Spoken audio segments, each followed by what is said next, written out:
Hello everyone, welcome to another episode of Unscripted and Unchained RPG Review. I am Game Master Bloodworth, and as you can see by the graphics, today's video I am going to begin taking a look at player character generation for Dragonslayer, the RPG from Greg Gillespie. As I mentioned in the short video where I was leading you into tonight's video, I had the pleasure of meeting Greg Gillespie at the Central New York RPG Con, an excellent first year convention, and had a great time and purchased this very large single volume book for this game system, and really excited about it. And I have a lot of people asking, when are you going to run this thing? And so eventually I will get around to working this into my rotation. And I will certainly say that I seriously doubt I will get through 2026 without having run this system. So this is coming, whether I do a mini campaign or if it does become one of my regular game systems that I run, remains to be seen, but it will be run by me sometime in 2026, and I'm looking forward to doing so. So, without further ado, I am going to jump right into the PDF, and let's start talking about the player character generation. This might take more than one video, and so I will let you, I'll let you in when I decide that this has gone long enough on this particular video. And go on. I do want to break this down a little bit to keep these kind of shorter and tighter. So without further ado, let's get right into it.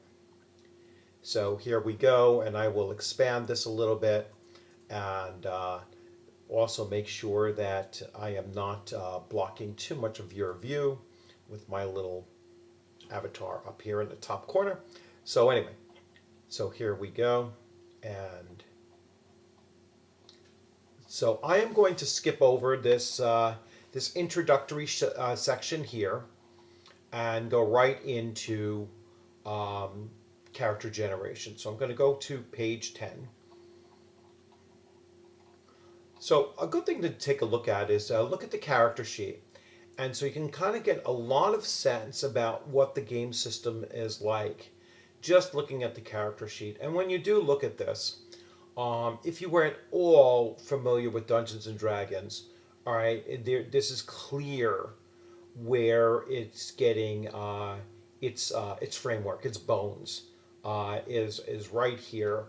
So you can see everything should be very, very familiar with, to you, if you are at all familiar with Dungeons and Dragons, particularly older editions of Dungeons and Dragons. So here we have the ability scores, identical to old school D&D. Many of the same things, mainly to hit and damage, is based on strength. So that's a slight difference here, with some variants of Dungeons and Dragons. And then dexterity. And here's another, there's a missile to hit and damage. So there's a difference there. Usually the only way that you increase the damage on a missile weapon is if you're using composite bows. And then oftentimes strength will increase the damage of a thrown spear rather than dexterity here. So I want to look into that and see how that is a little bit different here as well. We have breath, death, stone, wand, and spell. I'm assuming that stone represents petrification, so we will see as well, or paralyzation. So we'll see how that plays into effect as well.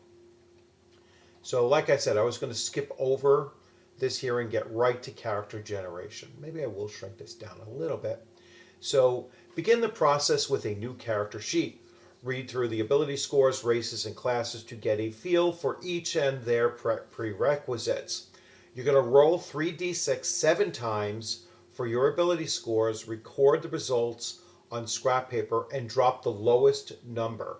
All right, so here's a slightly different thing. So you're rolling 7 times, and then you're discarding the lowest of these 7 rolls. So I mean, you could do other things as well. You can still, hold on to your rolling 4d6 and dropping the lowest there as well. But I think it would be fun to actually try this variant out as well.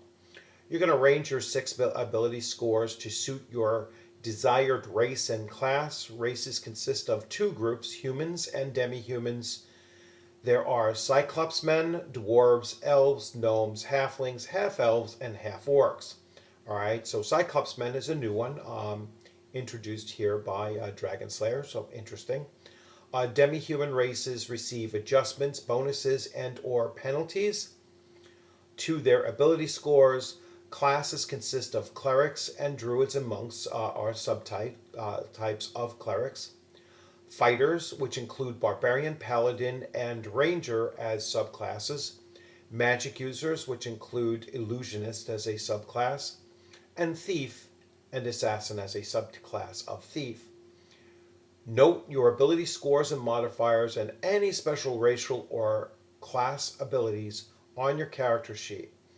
Your rolls may not be high enough to play your first choice of race or class. So that's a really interesting thing. Sometimes it's actually good to, as a game master, to require that the players play the class and race that they rolled rather than what they might prefer to roll. Because a lot of times, players, I think, will gravitate towards playing just one type of class and race combination and not really broaden their experience. And so I think the first time around, there's nothing wrong with saying, hey, let's see what you can actually play based on what you rolled. So not bad. Level 1 characters begin with their full hit points. So this is such a standardized homebrew that, it's about time someone just put it out there and said, no, this is the mechanic of the game. All right, so first level, you begin with your full hit points plus constitution bonus or minus, depending on what that is. You roll your starting gold. You determine your armor class AC based on your armor type and dexterity modifier. You record your saving throws. See each class entry. Under to hit armor class, your character requires a 20 to hit AC 0. All right, so this is using THAC0 to hit armor class 0. All right, this is also using descending armor class. All right, so the lower the armor class, the better. All right, so then we go to name your character, which is, all right, it's pretty standard. And then we get into the ability score descriptions. I'm going to skip over this because it is pretty much straight across the board, the same as in any other D&D derivative game. Here we have increase in languages based on intelligence, and also language ability. So it goes into their language ability as well, where they can start to read and write completely at 9 through 12. All right, so you are fluent in, at least one language or common language. And then as you get more, you'll become more fluent in additional languages. Here's your wisdom, and your wisdom affects your magic saving throw modifiers here. Then here we go to dexterity. And as I said, the dexterity, the attack missile damage modifiers. So all successful attacks do a minimum of 1 point of damage. The modifier applies to all missiles, also called ranged attack and damage rolls. So that's an interesting thing that I haven't seen before, or at least never really picked up on in other editions of D&D.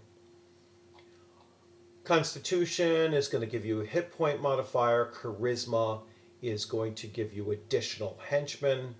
and boost their morale as well. Ability prime requisites. So some classes will require a prime requisite, and if you achieve those prime requisites at higher numbers, then you will gain an experience point adjustment.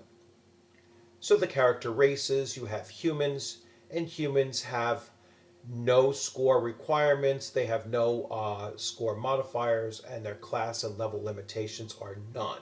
All right, so they're the only race that can play every single class and carry it all the way up to the maximum level. Human racial abilities, humans have the speed of 40 feet per round. Their languages, there's a number of languages as you can see. Human starting age, you have the human starting ages, and basically height and weight where you can modify it with just one roll, so not a huge chart there for them.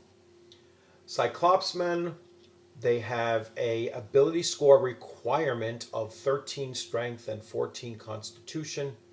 Their modifiers are intelligence -1, wisdom -1, constitution +1, and charisma -1.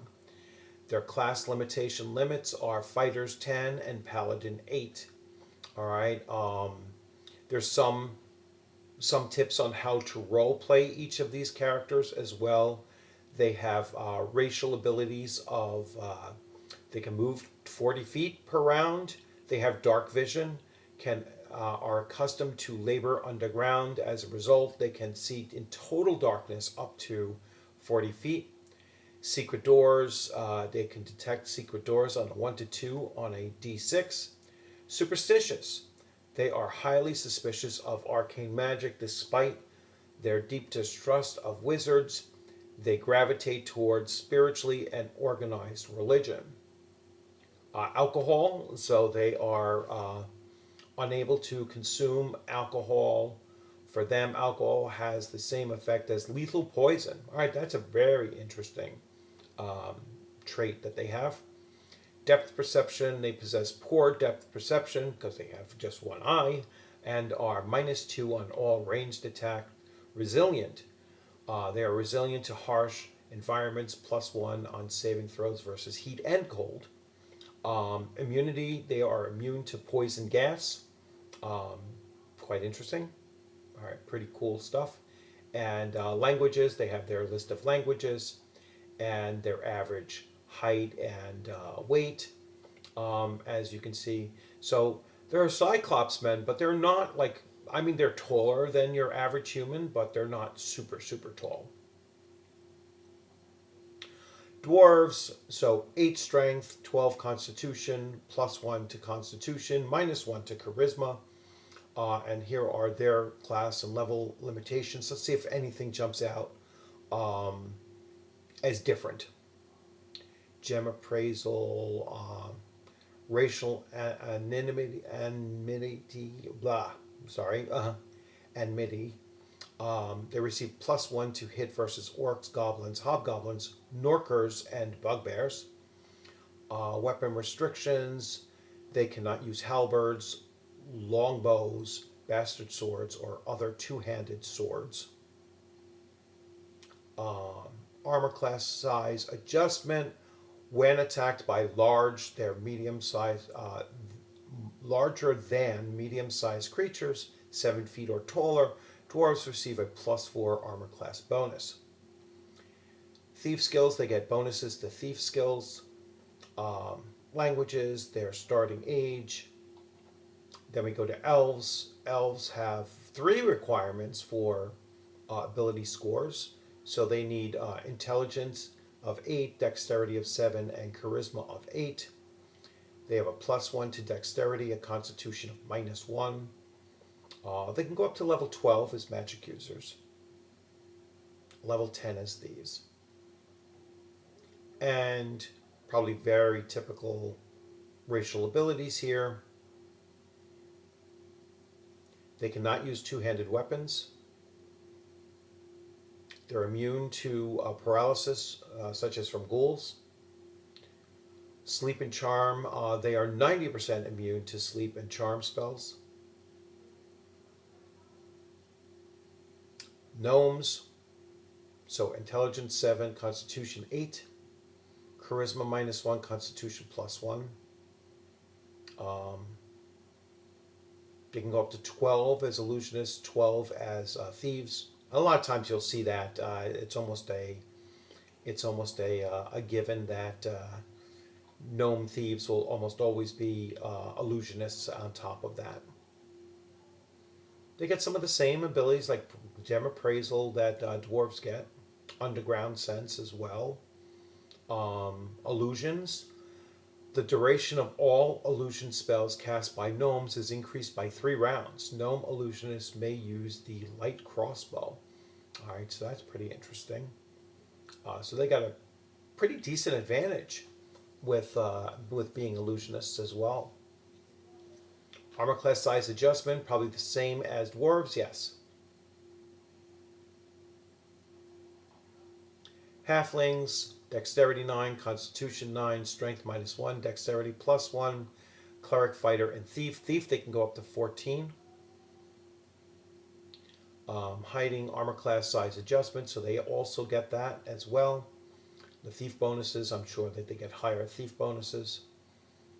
Half-elf should be a good combination between obviously human and elf, and we get some of the higher levels here as thieves, fighters, and magic users. Assassins 11, that's quite interesting. So they make pretty decent assassins as well. And then we get to half-orcs, constitution 13, strength +1, constitution +1, charisma -2, assassins 15, fighter 12, thief 12, cleric just 4. They have 40 movement. Actually, I didn't look at movement for the shorter races here. So halflings movement is probably only 30 or possibly 20.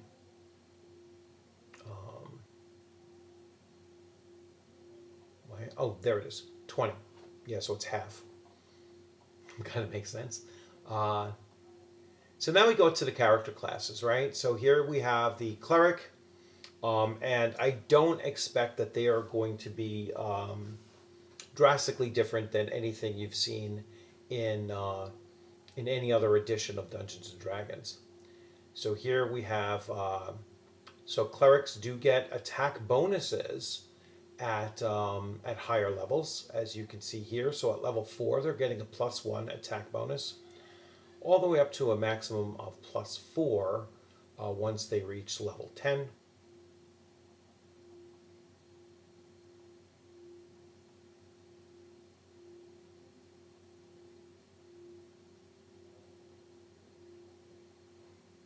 So clerics, I'm reading here, spell memorization limit.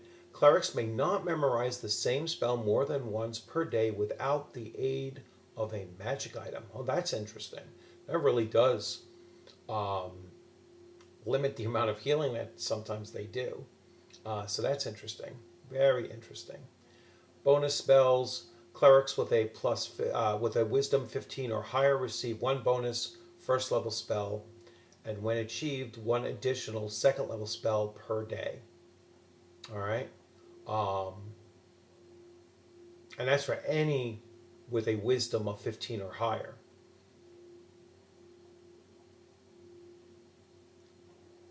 Spell scrolls, turning undead, so they still have the turning undead ability here. And then their spell, so here you have a fast pack, right? So this is a, like an adventurer's backpack kind of thing. So you have pack 1, pack 2, pack 3, and the players can choose these if they wish. Or they can just do the purchase of using their coins for this. I'm assuming that these packs have a total value, a total cost that you see here, 92, 97, and 70 for pack 3. So that's pretty cool. And the spell progression at level 20. So this maxes out at level 20. And you can see that they can get a good selection of spells.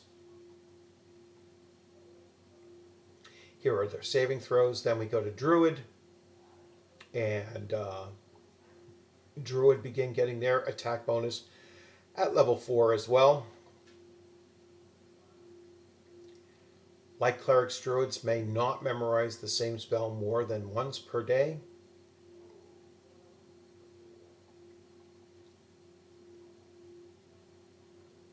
The monk at level 4, once again, these are all subclasses of clerics, so they're going to match up with them pretty much the same. I'm really interested to see how the monk actually functions, because oftentimes the monk is a very tough class to actually do well in D&D. So spare not the rod. Monks are quarterstaff specialists with 3 abilities. First, monks receive a +1 to damage with the staff every other level, +2 at level 3, +3 at level 5, and etc. Second, a monk may use the staff to parry or deflect one successful melee or missile attack for no damage. This ability is usable once per combat for every 3 levels of experience. 2 at level 4, 3 at level 7. Third, a monk may trip a medium-sized or smaller humanoid opponent with the staff instead of a normal weapon attack. A trip attack at -1 to hit must be called prior to the attack roll. No strength modifier applied. If successful, the target falls prone, be +4 to hit, and the trip ability is usable once per combat for every 3 levels of experience. Combat discipline, they get a +1 bonus per level to their armor class. All right. Cleric spell scrolls and memorization limits. Monks can cast cleric spells at level 3 and can scribe spell scrolls at level 5. Vow of poverty. They may possess 20 gold pieces and 3 magic items. That's it. All right. Vow of silence. If a monk violates the alignment, faith deity, or monastic order, they are required to take a vow of silence. This vow lasts for 1 experience level. Well, that's a pretty cool. That's a pretty cool thing. Imagine trying to role play that out. That's really neat. A holy chant. A monk may chant as their sole action in a melee round and provide protection from evil, good in a 30-foot radius. Further, those in the area of the effect are immune to sleep, charm, hold, and mind-influencing spells. Wow. That is pretty powerful there. If the monk attacks or takes damage, the effect ends. The ability is usable once per day and does not stack with other forms of protection of evil or good. All right. Physical discipline. Monks may dodge magic missiles with a successful spell save. When saving against all forms of damage, a successful save that normally results in half damage across scores no damage. Okay. Ancient lore. Due to their education, monks may, with a successful wisdom check, ascertain one piece of detail about an historical artifact. The information gleaned is subject to the maze controller. All right. Oh, I guess it's a maze controller instead of game master. Turning undead at level 3, they may turn undead as a cleric of level 1. Scholarship at level 4, monks may comprehend languages at will. Holy pilgrimage at level 5, a monk must make a pilgrimage to a site sacred to their monastic order. Monk's habit is good aligned monks wear brown, habits neutral aligned wear gray, and evil monks wear black. Here's the backpacks for them. And as you can see, these backpacks are all cheap because they can only have 20 gold pieces, right? So 16, 14, and 12. Here is their spell progression. Here we go, the fighter. The fighter, as you can see, starts getting their pluses, their attack bonus at level 3 now. Here is their backpacks or their fast packs. 152. That's pretty expensive. So that one's chain armor, two-handed sword, a warhammer, light crossbow, and 40 bolts, a dagger, a backpack, large sack. So quite a bit thrown in there. 7 days of rations.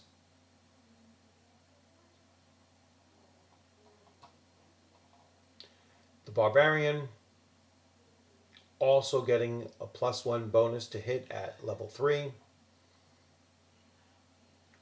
Starting con and strength. I already spoke about some of these, I believe, or maybe if I hadn't. So 13 and 13. Human, unlimited. Strength and constitution are the prerequisites. D10 for that starting gold. Not very much starting gold. Between 20 and 120. Let's see what they get. So they get a totem animal. Barbarian must select a totem spirit animal. Totem spirits are large apex predators and include, but are not limited to, wolves, bears, panthers, lions, or giant lizards. Berserker Rage, all right, once per day for 8 rounds, +1 round per level, which will give them +1 to damage and +1 to hit and +2 to damage, +3 temporary hit points per level, and a -2 armor class penalty. The bonus hit points are always deducted first, okay? Taunting, so they can taunt. Barbarians may, so under Thieves' abilities, barbarians may move silently, climb walls, and hear noise as a thief of the same level. A barbarian loses the move silently and climb walls ability if clad in anything other than leather armor. All right, they get henchmen, magic scorn. They distrust magic. They openly scorn magic users and illusionists, but revere druids and shamans. Barbarians refuse to use miscellaneous magic items until level 3. No limit, I guess, on magic weapons or armor, but just miscellaneous items. Okay. What sorcery is this? A barbarian has a 4% passive and 8% active chance per level of seeing through an illusion or phantasm. Cry Havoc. For each barbarian in a party beyond the first, the duration of the Berserker Rage is increased by 1 die. All right. Single-minded, any act, spell, or spell-like ability or magic item that confuses, weakens, or induces fear in a player character is unlikely 50% to affect the barbarian. Coward sense a barbarian has a passive 8% chance per level of detecting a backstab or any melee attack from behind. Barbarian has and passive. No, that should be a passive. All right. Saving throw bonus. Barbarians are sturdy and resilient warriors. They receive the following bonuses. So breath, death, stone, wand, and spell. The paladin. Let's see. I do want to keep this short, so I might save the paladin, the ranger, and the thief and magic user and illusionist. Yeah, I'm definitely going to stop this off here at paladin. So I will pick up where I left off, and so we'll just go through those first few and come back to paladin on the next one. So I am going to change views here. And so as I say, I'll try to keep this kind of short. We will return with the Paladin in the next video. And I'm not going to wait too long to do the next video. I'll probably do this one, certainly by Monday. I will get back to Dragonslayer player character generation. And I will label this as part 1 now. So this will be labeled as part 1. And part 2 will be the remainder of the player character generation. So thank you all for stopping in. I hope you enjoyed this video. And yeah, and let me know if you rather have me keep these fairly short, to approximately 30 minutes or less if possible. You all have a great rest of your day, and I look forward to seeing you on a gaming screen or at a convention sometime soon. You'll have a good weekend. It's almost Friday, so Friday for many of us begins the weekend. So enjoy your weekend coming up. Take care.